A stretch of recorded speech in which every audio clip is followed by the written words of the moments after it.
मैं ये कहता हूं कि आपके स्कोर्स आज के दिन में कुछ भी आने दो, कितने भी कम रहने दो, कैसे भी रहने दो, अगर आप किसी टीचर के पास जाते हो तो वो टीचर भी आपको यही फ्लो स्टडी के लिए बोलेंगे, क्योंकि ये जो फ्लो है ये एक्सपर्ट टीचर्स ने, ये एचओडीज ने बनाया हुआ है। ये जो डायरी है ये नीट, जेई, सीईटी, कोई भी कंप्यूटर एग्जाम देने वाले बच्चों के लिए, सभी के लिए काम आने वाली है। अगर पेरेंट्स ये वीडियो देख रहे हैं तो सभी लोगों ने ये वीडियो लास्ट तक देखनी है, बिकॉज ये वीडियो आप जिस सपनों के लिए या जिस सपने के लिए आप काम कर रहे हो, वो सपना पूरा करने के लिए, वो सपना साकार करने के लिए ये बहुत ही यूजफुल वीडियो रहने वाली है। जनरली हम देखते हैं कि हर एग्जाम में, नीट हो, जेई हो, एमएसटी, सीईटी हो या कोई भी कॉम्पिटिटिव एग्जाम हो, इसमें जो बच्चे सक्सेसफुल होते हैं वो सक्सेसफुल कैसे होते हैं या सक्सेसफुल होने के लिए क्या करना चाहिए, इन सारी चीजों का रहस्य इस वीडियो में आप लोगों के सामने मैं रखने जा रहा हूं। मेरा नाम है यशवंत चौहान और साकार पीसीएमबी की तरफ से मैं आपको माई डायरी से इंट्रोड्यूस कराना चाहता हूं। और मैक्सिमम बच्चों के बैचेस में माई डायरी के बारे में डिस्कशन हो चुका है, लेकिन पेरेंट्स को इस चीज की काफी इंफॉर्मेशन नहीं है। जो पेरेंट्स यहाँ पर 1-to-1 मिलने के लिए आते हैं, उन पेरेंट्स को पता है कि माई डायरी कैसे यूज करना है, लेकिन बहुत सारे पेरेंट्स ऐसे हैं कि जो यहाँ तक पहुँच नहीं पाते। उन पेरेंट्स के लिए और उन स्टूडेंट्स के लिए जिन्हें बार बार ये चीज याद दिलानी है कि my diary can bring your result, so it is my diary my result. Okay, so बच्चों ध्यान देकर ये पूरा वीडियो देखना है। पेरेंट्स के लिए भी मैं बोलना चाहूंगा कि अगर अपने बच्चे को किसी सब्जेक्ट में कम मार्क्स आ रहे हैं, अगर वो कंसिस्टेंटली पढ़ाई नहीं कर पा रहा है या कंसिस्टेंटली उसके एग्जाम्स में स्कोर्स कम आ रहे हैं या पहले बहुत अच्छे थे बाद में कम हो गए, ऐसे सारे रीजंस का, ऐसे सारे क्वेश्चंस का जो बढ़िया सा आंसर है वो आपको इस वीडियो में मिलने वाला है। तो अगर आपके मार्क्स कम आ रहे हैं या आपको सक्सेसफुल होना है तो ये वीडियो आखिरी तक देखनी है। और माई डायरी ये ऐसा क्या रहस्य है जो आपको आपके रिजल्ट तक लेकर जाने वाला है, ये आपको थोड़ी देर में पता चलने वाला है। So let us start. My diary, when you focus on the good gets better, right.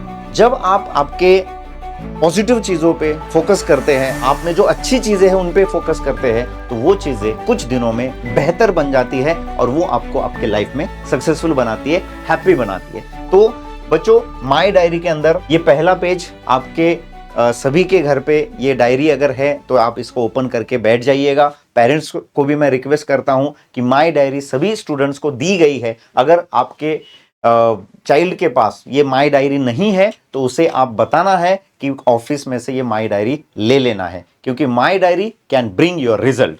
Okay, so my diary में यहाँ पर आपको आपकी कुछ इंफॉर्मेशन फिल करनी है। और हम जैसे हर बच्चे को कहते हैं कि बेटा आप जिस चीज के लिए यहाँ पर आए हो वो चीज क्या है, तो वो होता है उस बच्चे का ड्रीम कॉलेज।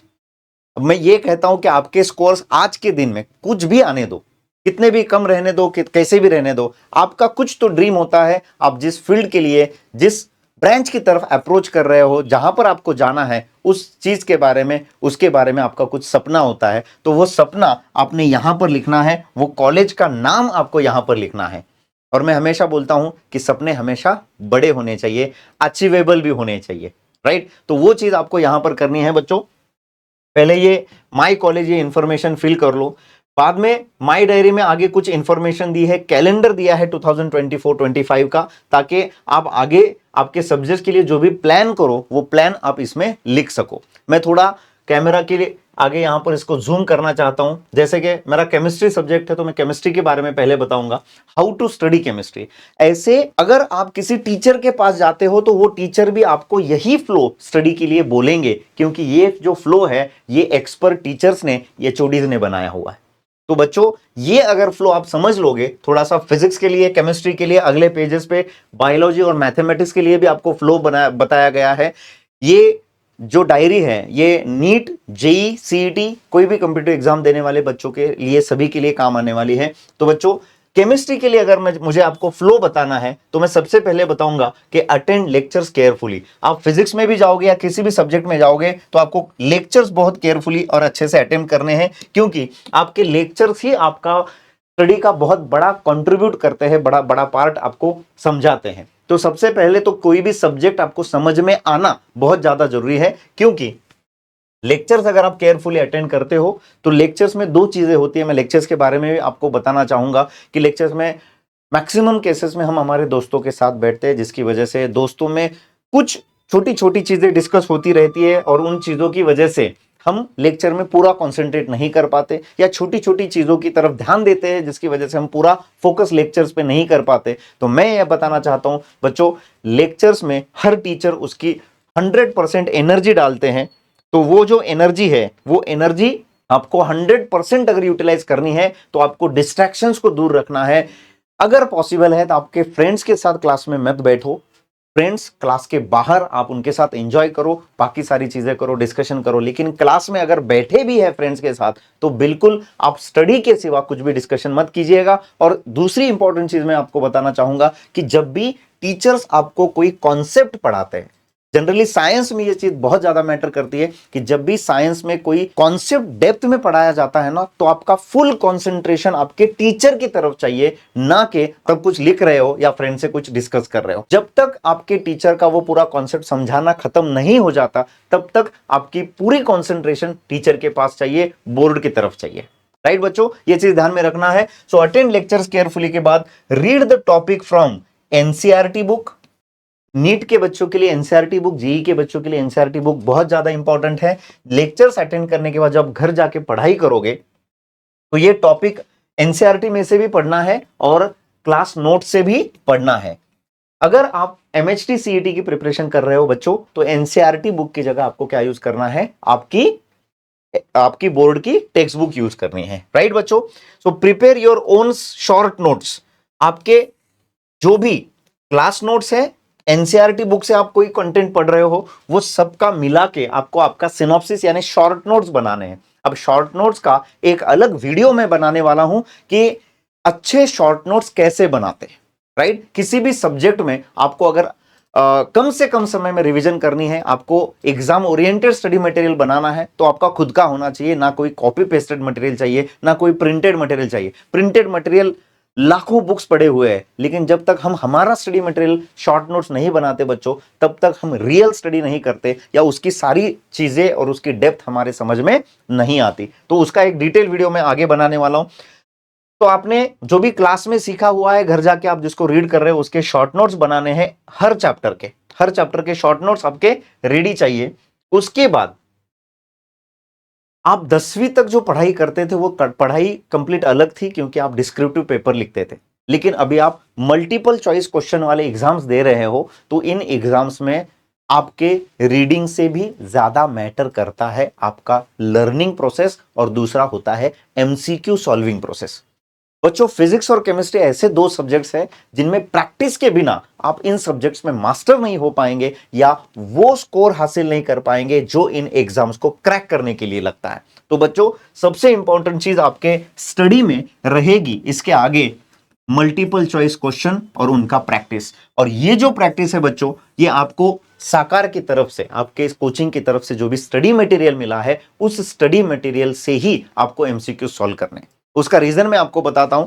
उसी स्टडी मटेरियल को, साकार एक ऐसी इंस्टीट्यूट है जो उनके स्टडी मटेरियल को कंपलसरी सॉल्व कराती है और आपको वो सॉल्व करना है, क्योंकि जब आप सब लोग क्लास में साथ में ये चीजें सॉल्व करते हो, इसमें डिफिकल्टीज आती है, तो हर डिफिकल्टी के लिए आपको टीचर के पास जाने की जरूरत नहीं है। साकार एक ऐसा प्रोग्राम अभी रन कर रहा है कि आपके एमसीक्यूज के डाउट्स कॉमनली क्लास में ही टीचर्स डिस्कस करते हैं, जिसकी वजह से आपका डाउट रूम में जाने का समय बचता है और आपको डाउट्स के लिए रुकने की जरूरत नहीं पड़ती।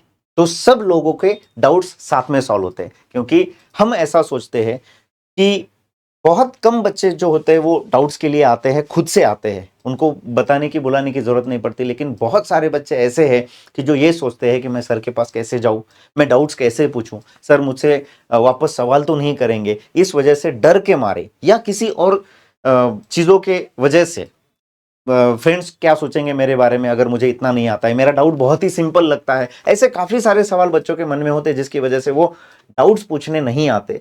पहले तो मैं आपको ये बताऊंगा कि बच्चों, आपका जो सवाल है या जो भी डाउट है वो आसान डाउट नहीं होता। याद रखिए, आपका डाउट होता है, वो आसान या डिफिकल्ट नहीं होता। आपका डाउट आपको क्लियर करना बहुत ज़्यादा ज़रूरी है। तो डाउट्स क्लियर करने के लिए 2 से 3 मेथड मैं आपको बोलता हूँ। आपके स्टडी मटेरियल में आपके जो भी क्वेश्चंस है, एमसीक्यूज है, उनके सोल्यूशन दिए हैं।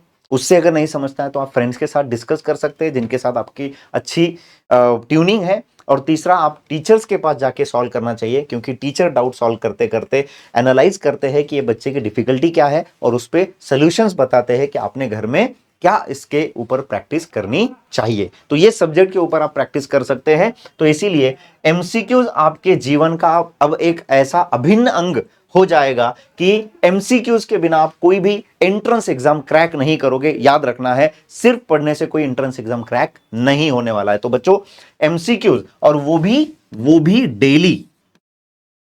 मैं पेरेंट्स को भी ये बात बताना चाहूंगा कि अगर आपका बच्चा घर पे पढ़ रहा है, तो पढ़ रहा है का मतलब वो क्या कर रहा है? वो सिर्फ बुक्स या नोटबुक लेके पढ़ रहा है या एमसीक्यूज भी सॉल्व करता है, ये आपने देखना जरूरी है। मेरी सब पेरेंट्स से एक विनती है कि फिजिक्स और केमिस्ट्री जैसे सब्जेक्ट्स के लिए, मैथ्स के जैसे सब्जेक्ट के लिए बच्चों को पढ़ने से भी ज्यादा प्रैक्टिस जरूरी होती है, सॉल्विंग जरूरी होती है। जब तक आपका बच्चा पेन पेपर लेके उसको सॉल्व नहीं करेगा, लिखेगा नहीं, सॉल्व नहीं करेगा, कैलकुलेशंस नहीं करेगा, तब तक उन सब्जेक्ट्स में वो मास्टर नहीं हो पाएगा। बायोलॉजी एक अलग सब्जेक्ट है जिसको पढ़ना ज्यादा जरूरी है, लेकिन उसके साथ भी कुछ एमसीक्यूज के ऐसे सेक्शंस है, जैसे असर्शन रीजन वाला सेक्शन है, स्टेटमेंट वाला सेक्शन है, ऑप्शन वाला सेक्शन है। ऐसे सेक्शंस पे एमसीक्यू सॉल्व करना भी जरूरी है, क्योंकि उसके बिना स्पीड नहीं आएगी और वो एग्जाम में कम समय में ज्यादा क्वेश्चन सॉल्व नहीं कर पाएगा। तो ये बहुत इंपॉर्टेंट चीज एमसीक्यूज के बारे में मैंने डिस्कस कर ली। एमसीक्यूज में नॉर्मल एमसीक्यूज होते हैं। एमसीक्यू सॉल्व करने के कुछ स्टेप्स होते हैं बच्चों। पहले इजी क्वेश्चन सॉल्व करो, उसके बाद मॉडरेट एप्लीकेशन वाले क्वेश्चन सॉल्व करो, कॉन्सेप्चुअल एप्लीकेशन, और उसके बाद जो डिफिकल्ट वाले सवाल है, और मैं ये मानता हूं कि ये डिफिकल्ट वाले सवालों में आता है आपका प्रीवियस ईयर क्वेश्चन। जब आपके इजी टू मॉडरेट लेवल के क्वेश्चन सॉल्व हो जाते हैं, तो फिर आपने जाना चाहिए प्रीवियस ईयर क्वेश्चंस पे। अगर आपके प्रीवियस ईयर क्वेश्चन सॉल्व हो पाते हैं तो समझ जाना है कि वो चैप्टर आपका बहुत अच्छा हुआ है, या वो चैप्टर आप बहुत अच्छे से कर रहे हो, उस चैप्टर में आपकी अच्छी डेप्थ आ गई है, तो आप एंट्रेंस को क्रैक कर सकते हो। राइट? तो हर जगह पे आप कैसे सब्जेक्ट को अप्रोच करते हो, वो अप्रोच आपके एमसीक्यूज से आपको समझ में आने वाला है कि बच्चों, एमसीक्यूज के बिना कोई एंट्रेंस क्रैक नहीं होती। तो आपके डेली लाइफ का, डेली शेड्यूल का हिस्सा चाहिए एमसीक्यूज। एमसीक्यूज के बिना आपकी पढ़ाई पूरी नहीं होगी। और जब आप एमसीक्यूज सॉल्व करोगे तो बच्चों, एमसीक्यूज में चाहे वो नॉर्मल एमसीक्यूज रहे या प्रीवियस ईयर क्वेश्चंस रहे, उसमें आपके कुछ क्वेश्चंस सही आने वाले हैं। बहुत अच्छा है, सही आया तो कॉन्फिडेंस बढ़ जाएगा। लेकिन अगर गलत हो जाते हैं, कुछ क्वेश्चंस आपको नहीं आते हैं, तो उन क्वेश्चंस के आपको डाउट सॉल्व करने हैं टीचर्स के पास जाके।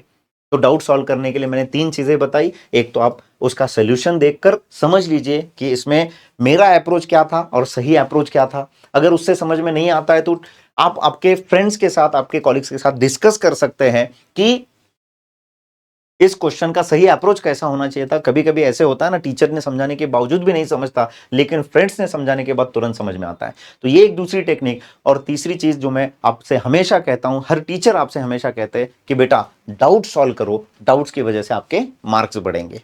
राइट? तो यहां तक अगर क्लियर हो गया है, तो अगर इस वीडियो में कुछ चीजें आपको समझ में नहीं आती है तो कृपया कमेंट करिएगा कि ये कौन से सेक्शन में आपको दिक्कत आई। उस सेक्शन पे मैं अलग से वीडियो बनाऊंगा, अलग से एक्सप्लेन करूंगा। अगर ये वीडियो देखते समय भी आपको कुछ नए सवाल आते हैं जिसके सॉल्यूशंस आपको इस वीडियो में नहीं मिलते, तो उसके लिए भी आप कमेंट करके बताइएगा, मैं उसके लिए अलग से स्टडी रिलेटेड वीडियोस बनाऊंगा। इस वीडियो के आखिरी में मैं आपको टाइम टेबल कैसे बनाते हैं, टाइम टेबल कैसे बनाना है, आइडियल टाइम टेबल किसी भी कॉम्पिटिटिव एग्जाम की प्रिपरेशन करने वाले, नीट जेईई के बच्चे का, सीईटी वाले बच्चे का क्या होना चाहिए, और उसने कैसे खुद के सक्सेस को मेजर करना चाहिए, ये जो डायरी का मैं आपको पार्ट बता रहा हूं आज यहां पर, इस डायरी की वजह से आपका रिजल्ट क्यों आने वाला है, क्योंकि ये डायरी है self evaluation diary. Self evaluation, जब तक आप आपके स्टडी को इवैल्यूएट नहीं करते कि मैं दिन भर आज बैठा था 5 या 6 घंटे, 4 घंटे, उसमें मैंने कितना स्टडी किया, या मैं कर क्या रहा हूं, या मुझे करना क्या चाहिए, जिसकी वजह से मैं ये तय कर पाऊं कि मेरा स्टडी अच्छा हो रहा है या नहीं हो रहा है, या मुझे क्या पढ़ना चाहिए, क्या नहीं पढ़ना चाहिए, क्या करना चाहिए, क्या नहीं करना चाहिए। ये सारी चीजें इस वीडियो से, इस डायरी से आपको क्लियर होने जा रही है, क्योंकि ये डायरी आपको आपके स्टडी का वही हिस्सा बता रही है कि जो चीजें टॉपर्स बच्चे या जो बच्चे सेलेक्ट हो गए वो करते हैं, वो इस डायरी के अंदर आया हुआ है। और ये डायरी कैसे बनी है पता है? जो प्रीवियस ईयर स्टूडेंट्स थे, वो स्टूडेंट्स हमेशा जो डाउट्स लेके आते हैं, बच्चों की हमेशा डिस्कशन करने के बाद जो छोटी छोटी प्रॉब्लम्स होती थी, वो प्रॉब्लम्स हम लोगों ने समझ ली और हम सब लोगों ने मिला के ये डिस्कशन किया कि बच्चों के ये कॉमन जो सवाल होते हैं कि सर मेरे मार्क्स नहीं बढ़ रहे, कैसे बढ़ेंगे? सर मुझे इस सब्जेक्ट में ऐसे ऐसी प्रॉब्लम आ रही है, वो मैं कैसे सॉल्व करूं? सर मेरा स्टडी का आइडियल टाइम टेबल क्या चाहिए? या कोई चैप्टर मेरा पूरा प्रिपेयर हो गया है या नहीं हो गया है, ये मैं कैसे जज कर पाऊंगा? ये सारे क्वेश्चंस बच्चों के थे, इस पर हमने आंसर निकालना सोचा और उस पर काम किया और उसका एक नतीजा है ये डायरी। ये डायरी आपका सेल्फ इवैल्यूएशन है, ये आपको आपके स्टडी में बहुत ज्यादा हेल्प करने वाला है। जैसे फिजिक्स और केमिस्ट्री के लिए मैंने बताया, वैसे सेम बायोलॉजी और मैथमेटिक्स के लिए भी है कि आपने क्या क्या करना चाहिए। उसके बाद ये सबसे इंपॉर्टेंट पार्ट आता है बच्चों आपके स्टडी का, जिसको हम कहते हैं पीसीबी एंड पीसीएम ट्रैकर। ये ट्रैकर क्या है? आपको आपके मार्क्स एसएमएस से पता चलते हैं या बाहर जो लिस्ट लगता है वहां पर पता चलते हैं, तो वो एक टेस्ट के मार्क होते हैं। लेकिन आप कभी भी याद रखो, जब तक आप डेटा एनालिसिस नहीं करते, बड़ी बड़ी कंपनियां जो होती है या पूरे इंडिया में होता है ना, कभी पूरा रिसर्च चल रहा है किसी चीज के बारे में, तो उसका कंप्लीट डेटा एनालिसिस जब तक नहीं होता तब तक हमें रियल सिचुएशन, एक्चुअल सिचुएशन समझ में नहीं आती। तो वैसे ही सेम हिस्सा आपके स्टडी को आपको अगर ट्रैक करना है तो ये पीसीएमबी ट्रैकर आपके सामने होना चाहिए हर बार। ये ट्रैकर क्या कहता है आपसे, या इस ट्रैकर से आपको कौन कौन सी चीजें समझ में आने वाली है? बच्चों याद रखिएगा, नंबर 1, यहां पर आपको आपके फर्स्ट टेस्ट से लेकर तो अभी तक जितने भी टेस्ट हुए हैं उन टेस्ट के मार्क्स लिखने हैं। अगर आप 11th स्टैंडर्ड में या रिपीटर्स बैच में हो तो आपके ज्यादा टेस्ट नहीं हुए पिछले 2 मंथ्स में, तो वो सारे मार्क्स आप यहां पर सीरियल नंबर से फिलअप कर सकते हैं। यहां पर डेट लिखिए उस टेस्ट का, फर्स्ट टेस्ट का। फर्स्ट टेस्ट के फिजिक्स के मार्क्स, केमिस्ट्री के मार्क्स, मैथ्स है तो मैथ्स के मार्क्स, बायोलॉजी है तो बायोलॉजी के मार्क्स लिखिएगा और यहां पर टोटल लिखिएगा। ऐसे आपको जितने भी टेस्ट कंप्लीट हुए हैं वो सबके मार्क्स यहां पर भरने हैं। इसकी वजह से क्या बेनिफिट होने वाला है मैं आपको बताता हूं। बहुत ज्यादा बेनिफिट इसकी वजह से आपको होने वाला है, क्योंकि जब आप टोटल कंबाइंड स्कोर देखते हो तो उसके बेसिस पे आप आपका टाइम टेबल बनाते हो। लेकिन बच्चों टाइम टेबल बनाते समय आपको इनपुट क्या चाहिए कि आपके पिछले 5 या 6 टेस्ट से 10 टेस्ट से आपके फिजिक्स के स्कोर कैसे चल रहे हैं, केमिस्ट्री के स्कोर कैसे चल रहे हैं, मैथ्स या बायोलॉजी के स्कोर्स कैसे चल रहे हैं। इन स्कोर्स के बेसिस पे आप जजमेंट लगा सकते हो। पेरेंट्स भी ये वीडियो देख रहे हैं तो मैं बताना चाहूंगा कि आपको भी बहुत अच्छा एनालिसिस इन 3 अलग अलग सब्जेक्ट के मार्क्स की वजह से मिलने वाला है कि मेरा बच्चा फिजिक्स में कैसे कर रहा है, केमिस्ट्री में कैसे कर रहा है, मैथ्स या बायोलॉजी में कैसे कर रहा है, और उसके अकॉर्डिंग कौन से सब्जेक्ट को कितना टाइम अगली वीक में टाइम टेबल में देना है, जिसकी वजह से मैं वो सब्जेक्ट अच्छा कर पाऊं। अगर यहां पर आपको दिखाई दे या समझ में आ जाए कि मेरे फिजिक्स ये या केमिस्ट्री या मैथ्स में किसी एक सब्जेक्ट के मार्क्स कंटिन्यूअसली ड्रॉप हो रहे हैं, तो मुझे एक इनपुट मिलेगा कि मेरा वो सब्जेक्ट थोड़ा कमजोर होता जा रहा है या मैं उसको अवॉइड कर रहा हूं। उस सब्जेक्ट को टाइम देना ज्यादा जरूरी है, उसमें टाइम बढ़ाना स्टडी का ज्यादा जरूरी है। तो बच्चों ये ट्रैकर आपके स्टडी को ट्रैक करने वाला है, आपके प्रिपरेशन को ट्रैक करने वाला है और आपको आगे की एक दिशा बताने वाला है कि आपका टाइम टेबल कैसा होना चाहिए, कौन से सब्जेक्ट को कितना टाइम देना चाहिए। उसके आगे यहां पर दिया गया है रैंक। आपका उस टेस्ट में कितना रैंक आता है और उस टेस्ट में टॉपर कितने मार्क्स पे था। रैंक कितना आ रहा है, टॉपर्स कितने मार्क्स पे था, इससे क्या लेना देना है? हाँ लेना देना है बेटा, क्योंकि अगर किसी सब्जेक्ट में आपके फॉर एग्जाम्पल अगर आप नीट की एग्जाम दे रहे हो तो 720 में से 580 मार्क्स आए हैं और आपका रैंक है सेकंड या आपका रैंक है 10, तो आपने ये समझ जाना है कि मैं अगर 10th रैंक पे हूं तो जरूर मेरा स्कोर पूरी क्लास में टॉप 10 बच्चों में है, राइट? ये तो आप समझ सकते हो। लेकिन उसके साथ अगर आप यहां पर देख रहे हो कि टॉपर के मार्क्स तो डायरेक्ट 680 है, यस 650 है, तो मैं ये समझ पाऊंगा कि 580 से मुझे 680 तक जाना जरूरी है अगर मैं मेरी क्लास में टॉप करना चाहता हूं। सेकेंड टॉपर, थर्ड टॉपर देखने की जरूरत नहीं है, आपका रैंक देखिए जो आपका कॉन्फिडेंस बूस्ट कर सकता है।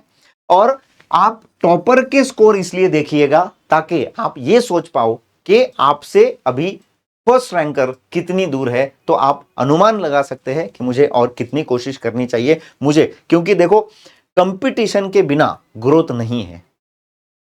आप आपके लाइफ में भी अभी 10वीं तक आप पढ़े हुए हैं, 11वीं 12वीं कुछ रिपीटर्स बच्चों का हुआ है, आपने देखा है हमेशा जब जब आपने खुद को कंपटीशन में कंसिडर किया है तभी आपने खुद से ज्यादा मेहनत करवाई है और ज्यादा एफर्ट्स लेने के बाद आपको अच्छे रिजल्ट्स मिले हैं जो उसके पहले नहीं मिलते थे। पेरेंट्स को भी पता है कि आपने भी आपके लाइफ में जब जब रिस्क उठाया है, जब जब ऐसा काम किया है, टारगेट लेकर काम किया है, कंपटीशन में खुद को कंसिडर करके काम किया है, आपने आपका बेहतर काम दिखाया है। तो मैं स्टूडेंट से भी, हमारी पूरी टीम साकार टीम ये चाहती है कि स्टूडेंट्स का बेहतर तब दिखेगा जब वो खुद को कंपटीशन में कंसिडर करेगा, खुद को कंपटीशन में डालेगा, तब जाके वो समझ पाएगा कि मैं और बेहतर कर सकता हूं, मुझ में और कुछ चीजें ऐसी है और कुछ कैरेक्टरिस्टिक या कुछ कॉन्फिडेंट मैं उन चीजों के बारे में हूं जिनमें मैं और अच्छा कर सकता हूं और 100% देकर काम कर सकता हूं और अच्छे नतीजे ला सकता हूं। तो ये पीसीएमबी ट्रैकर मैं आपको बोलना चाहूंगा कि ये ट्रैकर बहुत ऑनेस्टी के साथ भरना है, क्योंकि ये जो मार्क्स हैं ये आपके टीचर्स के पास आप जब लेकर जाओगे तब टीचर्स आपको इन्हीं मार्क्स के बेसिस पे गाइडेंस करेंगे। तो बहुत ही ऑनेस्ट रहकर ये टाइम टेबल, ये मार्क्स आप भरिएगा और आप आपके मेंटोर्स के पास इसको लेकर जाइएगा। उसके बाद डायरी में आगे ये इसके लिए काफी सारे पेजेस दिए हैं। अगर आप कोई टेस्ट सीरीज ज्वाइन करते हैं, कभी बाहर के कुछ बच्चे भी रहते हैं वो टेस्ट सीरीज ज्वाइन करते हैं, या हमारा भी उड़ान टेस्ट सीरीज भी होता है, कुछ एक्स्ट्रा टेस्ट ज्वाइन करना चाहते हैं खुद को तराशने के लिए, तो वो एक्स्ट्रा टेस्ट सीरीज के लिए भी एक टेस्ट सीरीज ट्रैकर दिया है जिसमें पीसीएमबी ट्रैकर सेम वैसे के वैसा आपको मिलने वाला है। आगे डायरी में कितनी खूबसूरत चीज दी है बेटा कि जब भी हम टीचर्स को मिलते हैं, टीचर से जब बात करते हैं, हमारे प्रॉब्लम शेयर करते हैं, तो बहुत बार ऐसे लगता है कि सर ने बहुत अच्छी अच्छी चीजें बताई, लेकिन वहां से जब हम घर निकल जाते हैं, रास्ते में कई सारी चीजें हो जाती है, घर पे जाने के बाद भी हम थोड़ा सा आराम करते हैं, खाना खाते हैं, फिर स्टडी को बैठते हैं, लेकिन बैठने के बाद हमें ये याद नहीं रहता कि सर ने कोई तो अच्छी बात बोली थी जो मुझे अभी याद नहीं आ रही है, राइट? या दूसरे तीसरे दिन वो याद नहीं आती, या 8 दिन बाद याद नहीं आती। तो बच्चों, मैं आपको ये बताना चाहता हूं कि टीम साकार ने बहुत सोच समझकर ये डायरी में ये वाला पोर्शन डाला है, टीचर्स रिमार्क। क्या होता है टीचर्स रिमार्क? जब भी आप आपके टीचर्स को मिलने जाते हैं, डायरी साथ में लेकर जाइएगा। इसके बाद कोई भी बच्चा टीचर से जब भी मिलने जाएगा, डायरी साथ में लेकर जाएगा। पेरेंट्स को भी मैं रिक्वेस्ट करता हूं कि बच्चों के पास डायरी हमेशा दीजिए, हर रोज दीजिए, बिना भूले वो डायरी लेकर आना चाहिए, क्योंकि जब वो टीचर्स को मिलते हैं, यहां पर कौन से टीचर ने उन्हें गाइड किया, कौन से डेट को वो टीचर से मिले, ताकि आपको भी पता चले कि मेरा बच्चा कितने बार कौन कौन से टीचर से मिल रहा है, उनसे गाइडेंस ले रहा है। बहुत बार ऐसे होता है ना कि क्लास में भी हम काफी इंपॉर्टेंट चीजें बताते हैं, क्योंकि किसी भी टीचर का सिखाने का, बातें करने का एक फ्लो होता है, उस फ्लो में वो काफी इंपॉर्टेंट चीजें बताकर जाता है, हमें अच्छी भी लगती है, लेकिन उस लेक्चर के बाद दूसरे तीसरे कई सारे लेक्चर्स होते हैं और उसमें हम भूल जाते हैं कि पहले वाले सर ने कुछ तो अच्छा बताया था लेकिन मैं भूल गया। तो बच्चों, आपके डायरी में आपके टीचर का नाम लिखो, जैसे कि मेरा नाम है वाईसी, तो ये इनिशियल लिख दो। इनिशियल लिखने के बाद मैंने क्लास में कौन सी अच्छी चीज बताई, या आप अब पर्सनली जब मिले मुझसे तो मैंने कौन सी चीजों पर आपको फोकस करने के लिए बोला, वो यहां पर लिख लो। और उन चीजों पर, वो चीजें आप पेरेंट्स को भी बता सकते हैं। अगर पेरेंट्स ये वीडियो देख रहे हैं तो आपके लिए भी एक सेक्शन बना के रखा है कि आपका बच्चा कब कब टीचर से मिलता है और उन्होंने क्या क्या गाइडेंस किया है। इसीलिए ये डायरी मैंने बताया, this is my diary my result. ये डायरी आपका रिजल्ट लाने वाली है 101%, उसमें कोई भी शंका नहीं। तो टीचर्स रिमार्क यहां पर बच्चे आपको दिखाएंगे, और बच्चों को भी कई दिनों तक टीचर्स ने मुझे क्या बताया था वो आपके सामने लिखा हुआ रहेगा। शॉर्ट में लिखो, आपको जो चीजें समझ में आती है, जो अच्छी लगती है, जो आपके प्रिपरेशन में डालने के बाद आपका स्कोर बढ़ सकता है, आपका स्टडी और बढ़ सकता है, वो चीजें यहां पर आप डाल सकते हैं। और टीचर्स रिमार्क के लिए भी काफी सारे पेजेस यहां पर दिए हैं। जब जब आप टीचर से मिलोगे, ये पूरा पोर्शन आप भर सकते हो, यहां पर आप काम कर सकते हो।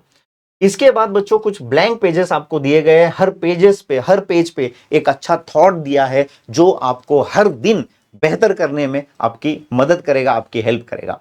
क्योंकि अच्छे विचार ये है ना, सब तरफ बांटने चाहिए, सब तरफ होते हैं, हमें वो ग्रैब करने चाहिए और एक अच्छा थॉट लेकर अगर हम लोग काम करते हैं तो हम जीवन में 101% सक्सेसफुल होते हैं। उसके आगे आपको कुछ ब्लैंक पेजेस दिए डेट के साथ, ब्लैंक डेट दिया है। जब भी आप टीचर से मिलते हो आपका स्केड्यूल उन्हें बताइए कि सर मैं ऐसे ऐसे पढ़ता हूं, इसमें मैं क्या कर सकता हूं कि जिसकी वजह से किसी एक सब्जेक्ट में मैं कम कर पा रहा हूं या अच्छे से नहीं कर पा रहा हूं, उस सब्जेक्ट में और अच्छा काम कर सकता हूं या नहीं। तो क्या उनके गाइडेंस के पॉइंट होते हैं उनको भी यहां पर डिटेल में नोट डाउन करने के लिए ये बड़ा सेक्शन है। ये बड़ा सेक्शन इसलिए है कि जब भी आप टीचर से मिलोगे काफी सारी चीजें टीचर्स आपको बताएंगे, छोटी छोटी चीजें बताएंगे, हर चैप्टर के बारे में बताएंगे, हर सब्जेक्ट के बारे में बताएंगे। एग्जाम में क्या करना होता है, छोटे छोटे एरर्स आपके स्टडी के वो निकालेंगे और वो चीजें आपने यहां पर लेनी है। इस वजह से आपको ये बड़ा सेक्शन दिया है। मैं आगे जाना चाहूंगा, इस सेक्शन के आगे जो अगला सेक्शन है जो कि हम बहुत ही इंपॉर्टेंट सेक्शन मानते हैं आपके डायरी में, और वो सेक्शन है बच्चों माइक्रो एनालिसिस सेक्शन। अब मैं क्या बताऊं, ये माइक्रो एनालिसिस सेक्शन बनाने के लिए भी हमने बहुत सारे दिन इस पर बहुत गहरा विचार किया है और उसके बाद ये सेक्शन आपके सामने रखा है। पेरेंट्स को, स्टूडेंट्स को, सबको मैं बताना चाहूंगा कि इसके पीछे बहुत सारी मेहनत है ये बनाने के पीछे। ये माइक्रो एनालिसिस क्या होता है, जब भी बच्चे टीचर्स के पास जाते हैं, छोटे छोटे डाउट्स पूछते हैं कि सर मैं किसी चैप्टर को बहुत अच्छा करना है तो क्या कर सकता हूं, तो उसका पूरा सोल्यूशन आपको इस माइक्रो एनालिसिस में मिलेगा। आप फुर्सत से आपके डायरी में यहां पर जो भी इंपॉर्टेंट चीजें बताई है वो एक बार पढ़ लीजिएगा।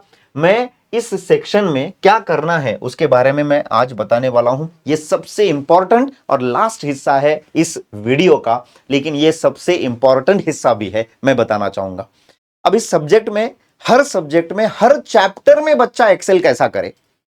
आप सोचते हो ना नीट में अच्छा रैंक कैसा आता है, जेईई में अच्छा रैंक कैसा आता है, सीईटी में अच्छा रैंक कैसा आता है, वो कैसा आता है जब आपके जितने भी चैप्टर्स आपके सिलेबस में है वो हर चैप्टर आपका अच्छा होता है, तब आपका अच्छा रिजल्ट आता है, तब आपका वो रिजल्ट आता है जो आपको अच्छी रैंक दिलाता है।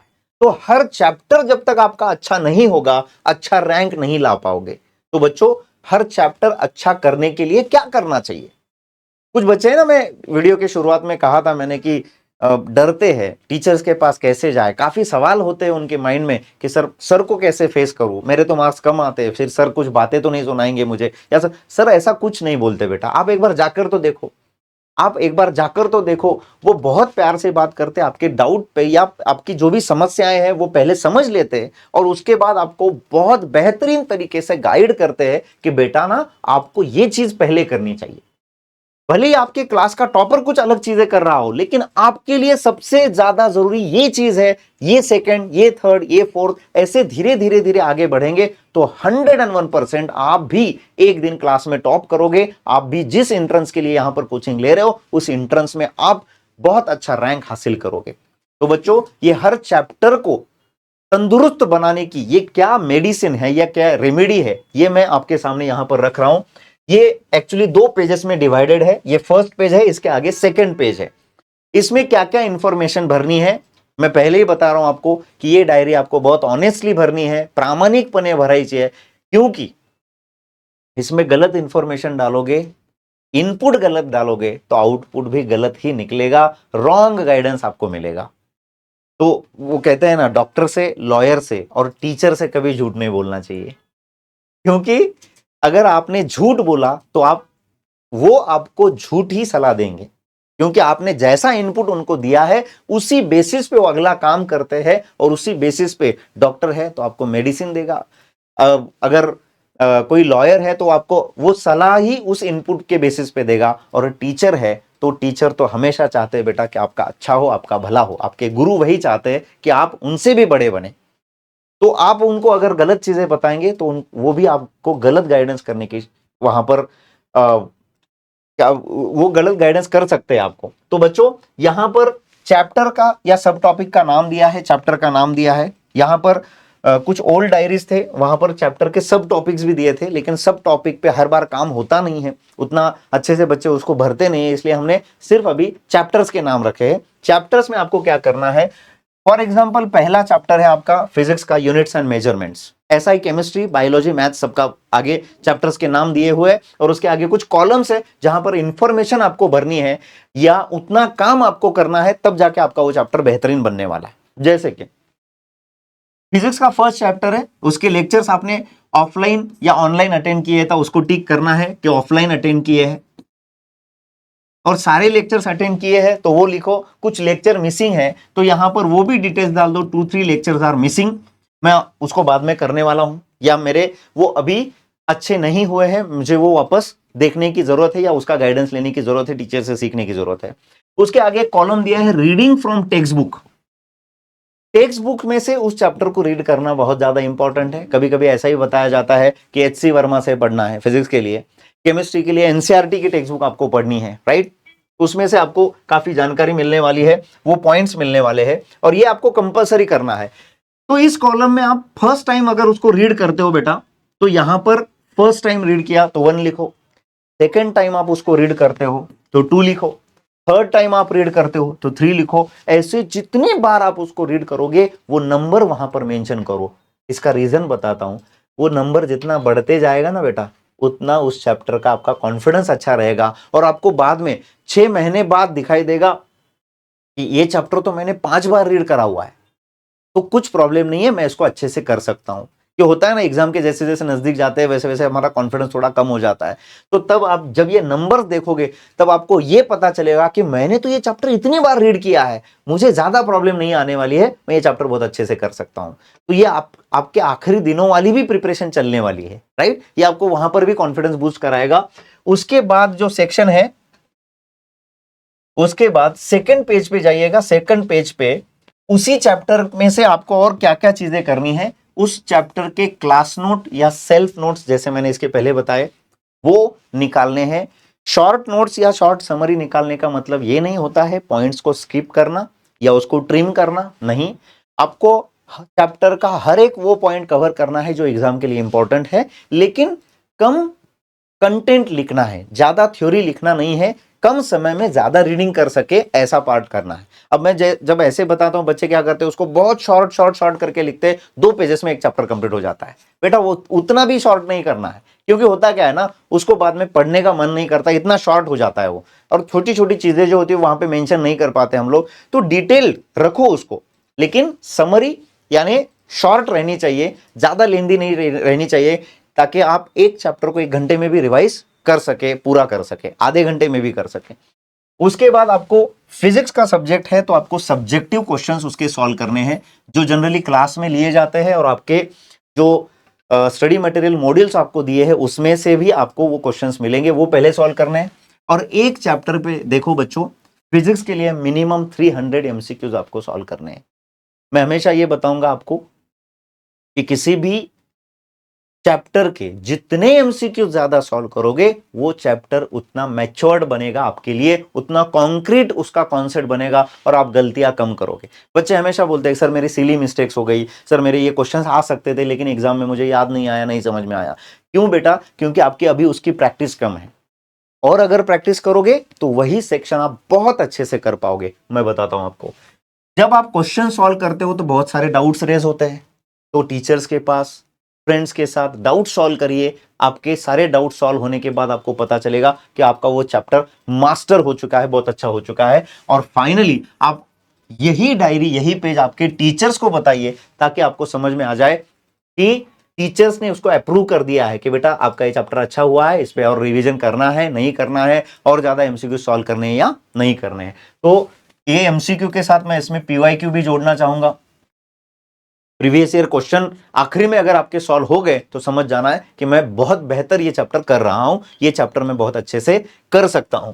ऐसे ही सेम सेक्शन मैं आगे बताना चाहता हूं आपको केमिस्ट्री का।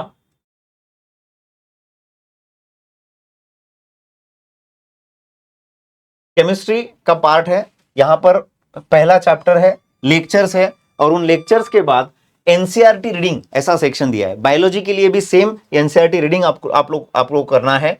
और उसके बाद बच्चों सेकंड पेज पे यहां पर दिया है केमिस्ट्री के लिए कि क्लास नोट्स और सिनॉप्सिस भी करिएगा, 300 एमसीक्यूज फ्रॉम मॉड्यूल्स और अदर बुक्स जो भी आपके पास अवेलेबल है। एक एक्स्ट्रा बुक तो आपको रखनी है मॉड्यूल के साथ साथ, जिसमें से आप सॉल्व कर पाओ, और प्रीवियस ईयर क्वेश्चन सॉल्व करने हैं, डाउट सॉल्व करने हैं, और आपके टीचर से रिमार्क लेना है कि मैंने इस चैप्टर को कितनी बार पढ़ा, कितने एमसीक्यू सॉल्व किए।